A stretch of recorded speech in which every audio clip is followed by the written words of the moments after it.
একই জিনিস সম্বন্ধে বিভিন্ন ইনফরমেশন বা বিভিন্ন কনসেপ্ট একাধিক চ্যাপ্টারে বিভিন্ন জায়গায় দেওয়া আছে। সেইগুলোকে আমরা কি করব, একটা করব, জড়ো করে আমরা একসাথে পয়েন্ট ওয়াইজ লিখব। Number 2, photosynthetic autotroph because they have chlorophyll a. এখানে দেখবে যে ক্যালোট্রপিস অ্যান্ড গোয়া প্ল্যান্টের কি ধরনের ফলোট্যাক্সি আছে, অপোজিট। গুড মর্নিং স্টুডেন্টস, আমি ডাক্তার উদয় হালদার, এক্সপোনেন্টে তোমাদের নিটের বায়োলজি ফ্যাকাল্টি এবং মেন্টর।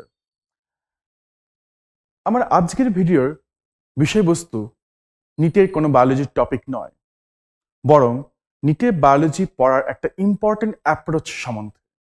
আজকে যে টিপ অ্যান্ড সাজেশনটা আমি দিতে চলেছি, এটা থ্রু আউট তোমাদের নিটের জার্নি এবং হোল একাডেমিক লাইফে লাগবে বলে আমি আশা করছি। তো সবাই আমরা জানি যে নিটের বায়োলজির জন্য NCERT is the Bible, right? NCERT প্রত্যেকটা ওয়ার্ড, প্রত্যেকটা স্টেটমেন্ট এক্সট্রিমলি ইম্পর্টেন্ট, রাইট? এবং শুধু ওটাকে মনে রাখা বা মেমোরাইজ করাটাই উদ্দেশ্য নয়, ওটা কনসেপচুয়ালাইজ করাটা খুব ইম্পর্টেন্ট। তোমরা জানো যে কনসেপ্ট না পড়লে বেশি দিন কোনো জিনিস মনে রাখা সম্ভব নয়। Ultimately concept is the king. তো এই বিষয়ে আমরা সবাই অনেক সময় অনেক কথাই বলে থেকেছি। তোমরা জানো যে কনসেপ্টের গুরুত্ব কতটা। শুধুমাত্র biology is not about just mugging some information. তো আমাদের আজকের যে পয়েন্টটা নিয়ে আমি আলোচনা করব, সেটা হচ্ছে কিভাবে এনসিইআরটি পড়া উচিত, তার একটা ইম্পর্টেন্ট অ্যাপ্রোচ সম্বন্ধে। সবাই আমরা লাইন বাই লাইন পড়ি, ইম্পর্টেন্ট কিওয়ার্ড আন্ডারলাইন করি, তারপর শর্ট নোট বানাই, অনেক কিছুই করি আমরা, রাইট? এবার এরপরে একটা স্টেপ তোমাদেরকে অ্যাড করতে হবে। দেখবে এনসিইআরটিতে একই জিনিস সম্বন্ধে বিভিন্ন ইনফরমেশন বা বিভিন্ন কনসেপ্ট একাধিক চ্যাপ্টারে বিভিন্ন জায়গায় দেওয়া আছে। ফর এক্সাম্পল, সায়ানোব্যাকটেরিয়া 11-এর বায়োলজিক্যাল ক্লাসিফিকেশন চ্যাপ্টারে কিংডম মোনেরার আন্ডারে ইউব্যাকটেরিয়া সেকশনে তোমরা সায়ানোব্যাকটেরিয়া সম্বন্ধে পড়েছো। কি সায়ানোব্যাকটেরিয়া হচ্ছে, দে আর ফটোসিনথেটিক অটোট্রফ, কারণ তাদের ক্লোরোফিল এ থাকে, জাস্ট লাইক হায়ার প্লান্টস। এবং এদের ক্লোরোফিলে থাকার জন্য এরা ব্লুইশ গ্রিন দেখতে। আগেকার দিনে একে ব্লুগিন অ্যালগি বলা হতো, কিন্তু পরে দেখা গেল যে এরা অ্যাকচুয়ালি প্রোক্যারিওটিক সেল, তার জন্য তখন এদের নাম হয়ে গেল সায়ানোব্যাকটেরিয়া। এবং তখন তাদেরকে প্লেস করা হলো কিংডম মোনেরার আন্ডারে ইউব্যাকটেরিয়া সেকশনে। সায়ানোব্যাকটেরিয়া কোথায় পাওয়া যায়? ফ্রেশ ওয়াটার আর মেরিন হ্যাবিটেটে পাওয়া যায়। এরা কলোনিয়াল বা ফিলামেন্টাস দেখতে হতে পারে।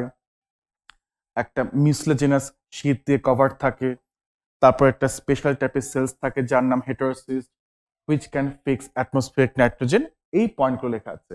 তার মধ্যে মোস্ট ইম্পর্টেন্ট পয়েন্ট হচ্ছে cyanobacteria, previously known as blue-green algae, now classified under kingdom Monera under Eubacteria. They are photosynthetic autotroph and they have chlorophyll A. তারপর তারা কোথায় পাওয়া যায় স্পেশালি, তারপর ওদের যে হেটারোসিস সেল আছে যারা নাইট্রোজেন ফিক্স করতে পারে, এবং মিউসিলাজিনাস শীট আছে, এইগুলো ইম্পর্টেন্ট পয়েন্ট। তো তোমরা যখন নিজের সামারাইজ নোট বানাচ্ছ তখন নিশ্চয়ই পয়েন্টগুলো লিখেছো। এইবার এই সায়ানোব্যাকটেরিয়া সম্বন্ধে আরো কিছু পয়েন্ট লেখা আছে ক্লাস 12-এর এনসিইআরটিতে মাইক্রোবস ইন হিউম্যান ওয়েলফেয়ার চ্যাপ্টারে। কোথায়? মাইক্রোবস ইন হিউম্যান ওয়েলফেয়ার চ্যাপ্টারে একদম শেষের দিকের সেকশন বায়ো ফার্টিলাইজারে। একদম শেষের প্যারাগ্রাফটা দেখো, বায়ো ফার্টিলাইজার। আমার এখানে বইয়ের ছবি দেওয়া আছে, তোমরা দেখো এখানে। সায়ানোব্যাকটেরিয়া আর autotrophic microbes, of course they are phototroph, aquatic and terrestrial হ্যাবিটেটে পাওয়া যায়, and fix atmospheric nitrogen, right? এবং এরা কেন অ্যাটমসফিয়ারিক নাইট্রোজেনকে ফিক্স করতে পারে, মাটিতে জমা করতে পারে? বিকজ দে হ্যাভ হেটারোসিস সেল, যে রিজনটা আমরা ক্লাস 11-এর বায়োলজি বই থেকে শিখেছি। এবং এর এক্সাম্পল দেখো কি দিয়েছে, অ্যানাবিনা নস্টক অ্যান্ড অসিলেটোরিয়া।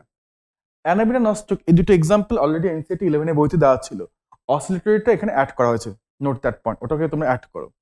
এবং এদেরকে তার জন্য, এরা যেহেতু নাইট্রোজেন ফিক্স করতে পারে, সেই জন্য কি এদেরকে বায়ো ফার্টিলাইজার হিসেবে কনসিডার করা হয়। ইনফ্যাক্ট এগ্রিকালচার ফিল্ডে আমরা সায়ানোব্যাকটেরিয়া আমরা অ্যাপ্লাই করি to increase the fertility of the soil. তাহলে যারা তোমরা বর্তমানে ক্লাস 12-এ পড়ছো বা নিটের জন্য রিপিট করছো, তারা অলরেডি সিলেবাসে কোথায় কি আছে মোটামুটি তোমরা জানো। বা 12 যারা পড়ছো তারা 11টা পড়েছো আই হোপ। তো তোমরা যখন 12 চ্যাপ্টারে যখন সিমিলার জিনিস দেখতে পাচ্ছ তখন তোমরা জিনিসটাকে ইন্টিগ্রেট করো।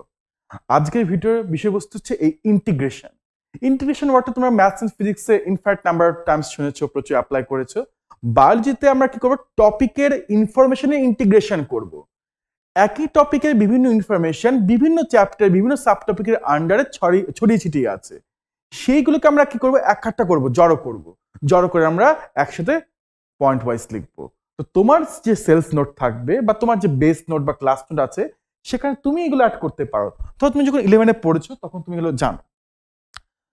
যখন তুমি এই চ্যাপ্টারে এসছো, যখন তুমি এই সম্বন্ধে আরো জানতে পারলে, তখন তুমি তো নোটে এখানে ধর অ্যানাবিনা আর নস্টকের কথা লেখা ছিল, তো তার সাথে একটা অ্যাড করে নাও তোমার নোটে অসিলেটরিয়া, এই এক্সাম্পলটা অ্যাড করো, যে এটা আরো একটা সায়ানোব্যাক্টেরিয়া এক্সাম্পল অ্যাড করো। তারপর এদের হেটারোসিস সেল আছে বলে এরা অ্যাটমসফিয়ারিক নাইট্রোজেনকে ফিক্স করতে পারে। তার সাথে আরেকটা পয়েন্ট অ্যাড করো যে ফর দ্যাট রিজন এদেরকে বায়োফার্টিলাইজার হিসেবে ইউজ করা হয় এবং এগ্রিকালচার ফিল্ডে অ্যাপ্লাই করা হয় to increase the fertility of the soil. এই যে দুটো কথা তুমি এক্সট্রা ক্লাস 12 এর মাইক্রোবস ইন হিউম্যান ওয়েলফেয়ার চ্যাপ্টারে জানতে পারলে, সেই দুটো এখানে অ্যাড করো, ইন্টিগ্রেট। তাহলে তোমার কাছে পুরো সায়ানোব্যাক্টেরিয়া সম্বন্ধে যা যা ইনফরমেশন আছে পুরো 11 এবং 12 এনসিইআরটি বই দুটোতে তোমার কাছে এক জায়গায় রইলো। তোমার রিভিশনের সুবিধা হবে, পরীক্ষা হলে মনে করতে সুবিধা হবে, এবং তার ওপর আরেকটা অ্যাডেড বেনিফিট আছে, আজকাল প্রচুর ইন্টিগ্রেটেড কোশ্চেন্স আসে, বিভিন্ন টপিক মিক্স করে বা বিভিন্ন জায়গায় ইনফরমেশন মিক্স করে কোশ্চেন আসে। সেই ধরনের কোশ্চেন অ্যান্সার করাটা তোমার কাছে তাহলে অনেক সহজ হবে। তো কি কি বললাম, কি কি সুবিধা? এক, তোমার রিভাইজ করতে সুবিধা, তারপর মনে রাখতেও সুবিধা, এবং ইন্টিগ্রেটেড কোশ্চেন ওগুলো অ্যান্সার করতে তোমার অনেক সুবিধা। তো তোমরা একই জিনিস সম্বন্ধে বিভিন্ন পয়েন্টস এনসিইআরটি যে বিভিন্ন জায়গায় ছড়ানো ছিটানো আছে সেগুলোকে রেগুলার জট ডাউন করো। যখন তুমি নতুন কোনো পয়েন্ট পাবে পড়তে গিয়ে তখন প্লিজ আগের টপিকে যাও, ওখানে অ্যাড করো, বা তোমার নতুন টপিকে আগের পয়েন্টগুলো অ্যাড করো, তো সুবিধা হবে। এক জায়গায় এক জিনিস থাকলে মনে রাখতে সুবিধা হবে। তাহলে তুমি যখন রিভাইজ করছো তোমার সায়ানোব্যাক্টেরিয়ার সম্বন্ধে পুরো নিটের জন্য যা যা দরকার, সায়ানোব্যাক্টেরিয়া সম্বন্ধে নিটের পরীক্ষার জন্য যা যা পয়েন্টস দরকার তোমার এক জায়গায় আছে। কি point? Cyanobacteria first of all এরা মনের আন্ডারে ইউব্যাক্টেরিয়াতে পড়ে, ট্রু ব্যাকটেরিয়া এরা। Number 2, photosynthetic autotroph because they have chlorophyll a. ঠিক। Number 3 point, habitat, terrestrial or aquatic, এবং অ্যাকোয়াটিক বলে এরা কিন্তু অ্যালগাল ব্লুম তৈরি করে। অনেক সময় অ্যাকোয়াটিক হ্যাবিটেটে সাচ এস পন্ডের অ্যালগাল ব্লুম তৈরি করে। তারপর এরা হেটারোসিস থাকে, এরা তার জন্য অ্যাটমসফিয়ারিক নাইট্রোজেন ফিক্স করতে পারে, এবং এই জন্য দেখি কি বায়োফার্টিলাইজার হিসেবে অ্যাড করা হয়, মানে ইউজ করা হয়, বায়োফার্টিলাইজার হিসেবে ইউজ করা হয় বা অ্যাপ্লাই করা হয় এগ্রিকালচার ফিল্ডে। এই পয়েন্টটা ভাইটাল পয়েন্ট। কেন করা হয়, কেন সায়ানোব্যাক্টেরিয়া বায়োফার্টিলাইজার, সেটার রিজন লেখা আছে ক্লাস 11 এর বই থেকে। ক্লাস 11 এর বইটা পড়লে তুমি এটা বুঝতে পারবে। এবং নেক্সট পয়েন্ট, এক্সাম্পল 11 এর বইতে দুটো এক্সাম্পল দেওয়া ছিল, অ্যানাবিনের নস্টক, তার সাথে তুমি আরেকটা পয়েন্ট অ্যাড করো, কি অসিলেটরিয়া। এইভাবে তুমি জিনিসটাকে মার্চ করো, ইন্টিগ্রেট করো, একসাথে লেখো, রিভাইজ করো, তো মনেও থাকবে ইজিলি, পরীক্ষা অ্যান্সার করতে পারবে ইজিলি। এবং এই অ্যাপ্রোচ শুধুমাত্র এই আজকের জন্য নয়, তোমরা যদি মেডিকেল ফিল্ডে ঢোকো অবশ্যই বুঝতে পারবে ওখানে এই অ্যাপ্রোচে ইম্পর্টেন্স কতটা। মেডিকেলে অনেক সাবজেক্ট পড়তে হয় এবং একই জিনিস সম্বন্ধে এক একটা ডিজিজ বা এক একটা স্ট্রাকচার ডিটেলস আমরা বিভিন্ন জায়গায় শিখি। তো সেগুলো আমরা কম্বাইন করি, কারণ যখন তুমি পেশেন্ট দেখবে তখন তো চ্যাপ্টার ওয়াইজ পেশেন্ট প্রবলেম নিয়ে আসবে না, তাই না? তোমাকে পুরো জিনিসটাকে ইন্টিগ্রেট করতে হবে। আরো একটা এক্সাম্পল দিই তোমাদের। এই দুটো ছবি, এই দুটো পেজ অ্যাকচুয়ালি এনসিইআরটির মরফোলজি ইন ফ্লাওয়ারিং প্ল্যান্টস এর ছবি। দেখো এখানে ক্যালোট্রপিস বলে একটা প্ল্যান্ট আছে, ক্যালোট্রপিস, যাকে বাংলায় বলে আকন্ত। ক্যালোট্রপিস সম্বন্ধে তুমি ফার্স্ট জানতে পারবে হচ্ছে মরফোলজি অফ ফ্লাওয়ারিং প্ল্যান্টস চ্যাপ্টারে ফাইলোট্যাক্সি সেকশন। ইয়েস, ফাইলোট্যাক্সি সেকশনে তোমরা জানতে পারবে। ফাইলোট্যাক্সি মানে হচ্ছে যে একটা গাছের পাতাগুলো কিভাবে অ্যারেঞ্জড, ইন শর্ট। এখানে দেখবে যে ক্যালোট্রপিস অ্যান্ড গোয়া প্ল্যান্টের কি ধরনের ফাইলোট্যাক্সি আছে, অপোজিট। দেখো এদের পাতাগুলো এভাবে অ্যারেঞ্জ, একটা অ্যাক্সিসের চারপাশে দু সাইডে, এদিকে একটা ওদিকে একটা, মানে অপোজিট টাইপ অফ অ্যারেঞ্জমেন্ট। তো ক্যালোট্রপিস বা আকন্দ গাছের ফাইলোট্যাক্সি বা লিফের অ্যারেঞ্জমেন্ট কি? অপোজিট। এটা ফার্স্ট পয়েন্ট। এইবার এই ক্যালোট্রপিস সম্বন্ধে আরো একটা পয়েন্ট তুমি পড়বে, ক্যালোট্রপিসের অ্যাস্টিভেশন বা যাকে বাংলায় বলে পুষ্পপত্র বিন্যাস, মানে একটা ফ্লাওয়ারে কিভাবে সেপালস এন্ড পেটালস অ্যারেঞ্জড।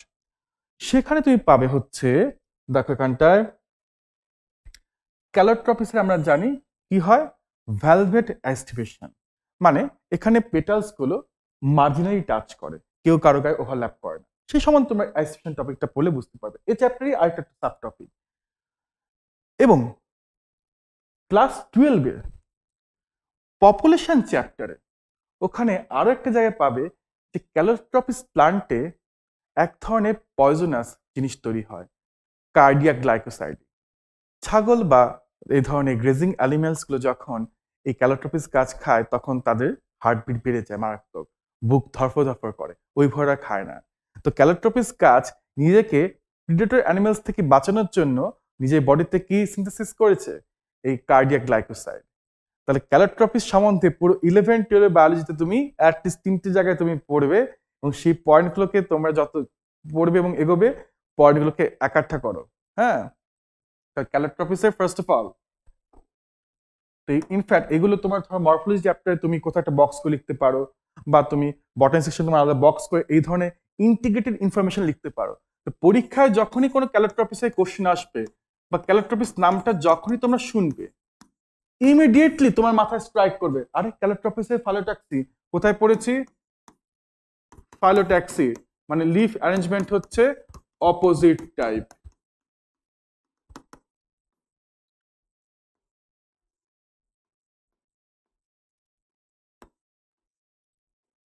ঠিক আছে, এরকম। নাম্বার 2 কি পড়েছি আমরা? যে এদের অ্যাস্টিভেশন হচ্ছে ভ্যালভেট, যেটা পেটালস গুলো জাস্ট মার্জিনে টাচ করেছে, ওভারল্যাপ করেনি।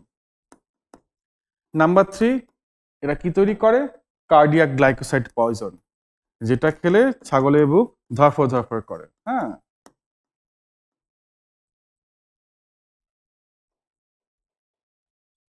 Cardiac glycoside. এটা কেন বানিয়েছে calotropis plant? To protect itself from the predators. তাহলে এইভাবে তোমরা যদি ইনফরমেশনস গুলোকে ইন্টিগ্রেট করো, এক জায়গায় জড়ো করে লেখো, তোমাদের ফাইনালি রিভিশন করতে, মনে রাখতে, পরীক্ষায় অ্যান্সার করতে সব সময় মারাত্মক সুবিধা হবে। যখনই তুমি ক্যালোট্রপিস নামটা শুনবে তখন তোমার মাথায় 3টে পয়েন্ট চলে আসবে, তোমাকে ভাবতে হবে না। ক্যালোট্রপিস, ওর পাতা ফাইলোট্যাক্সি, পাতার অ্যারেঞ্জমেন্ট হচ্ছে অপোজিট। নাম্বার 2 হচ্ছে ওদের অ্যাস্টিভেশন, পেটালের অ্যারেঞ্জমেন্ট হচ্ছে ভ্যালভেট, আর ওদের বডিতে কার্ডিয়াক গ্লাইকোসাইড তৈরি হয় যার জন্য ছাগল খেতে ভয় পায়। ব্যাস, ইমিডিয়েটলি চলে আসবে। ইনফরমেশন দেখো, জট ডাউন করে নিলে। তো এরকম জিনিস তোমরা over the course of 11-12 biology যত পাবে, সেইগুলিকে তোমরা একখাটা করবে এবং ইন্টিগ্রেট করবে। এবং এই অ্যাপ্রোচটা শুধু বায়োলজিতে নয়, সরি, যে কোনো সাবজেক্টে চেষ্টা করবে অ্যাপ্লাই করার, এবং ফিউচার কোর্স অফ স্টাডি তোমাদের গ্র্যাজুয়েশন লেভেল, কলেজ বা মেডিকেল স্টাডিতেও এটা হেল্প হবে অনেক। তো আজকের জন্য এটুকুই। আমি নেক্সট ভিডিওতে আসবো আবার কোনো আরো কোনো টপিক নিয়ে। তো স্টে টিউনড। আর আমাদের এক্সপেরিমেন্ট ইউটিউব চ্যানেলে রেগুলার ভিডিও আপলোড হচ্ছে বিভিন্ন সাবজেক্টে, বিভিন্ন টপিক সম্বন্ধে। তোমরা ওগুলোতে চোখ রেখো, খুব কাজের এবং ইউজফুল ভিডিও আপলোড করা হচ্ছে, তোমাদের সুবিধা হবে। এবং তোমাদের যদি কোনো বিষয়ে জানার ইচ্ছে থাকে তোমরা কমেন্ট বক্সে জানাতে পারো, আমরা সেই বিষয়ে ডিসকাশন করব নেক্সট আপকামিং ভিডিওগুলোতে। Thank you.